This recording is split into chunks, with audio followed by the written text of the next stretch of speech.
the NCAA Committee on Infractions, in response to a scandal featuring prostitutes, ruled earlier this year that Louisville coach Rick Pitino failed to properly monitor his men's basketball program and suspended the Naismith Memorial Hall of Famer for the first 5 ACC games of this upcoming season. That happened on June 15. Barely a month later, according to federal documents, a Louisville assistant was caught on a wiretap discussing a pay-for-play scheme for a class of 2019 prospect. This after the program had already secured a commitment from class of 2017 wing Brian Bowen. That happened only because, according to federal documents, Adidas conspired to pay the prospect's family $100,000 in exchange for his enrollment at the Adidas-sponsored school. This was all made public Tuesday. So it should come as no surprise that Rick Pitino was placed on unpaid leave Wednesday and isn't expected to coach the Cardinals ever again. Simply put, this had to be done. Simply put, he had to be done. A school, basically any school, can only endure so much scandal on the watch of one man, even a man as consistently successful and accomplished as Pitino. He is, for starters, the lone coach in history to lead 2 different programs to national titles. The first came at Kentucky in 1996, the second at Louisville in 2013. So he's genuinely one of college basketball's all-time greats. And yet his legacy will forever be complicated. He'll be remembered for off-court scandals as much as on-court triumphs. Personal shortcomings, professional shortcomings, they're all part of Pitino's story now. And this FBI investigation was the final blow to a career that many believe should have ended the moment Louisville was forced to acknowledge that, yes, one of Pitino's former assistants spent years providing strippers and prostitutes to players and prospects, some of whom helped the Cardinals win the 2013 national championship, which is why that title is on the verge of being vacated.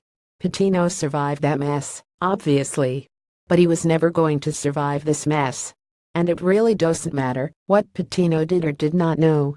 Because one of 2 things, and one of only 2 things, happened here, and neither is good. Either a Louisville assistant was operating outside of the NCAA rulebook with Pitino's blessing, while the school was on probation and still stained by scandal, and Pitino is lying when he says he had no knowledge these things were allegedly happening, which is clearly a fireable offense.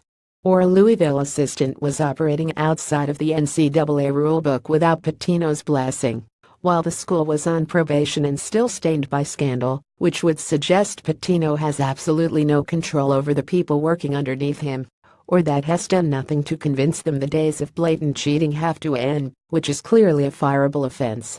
Sportsline who could take over at Louisville. In other words, either Pitino's assistant was doing what his boss wanted, or he wasn't listening to his boss.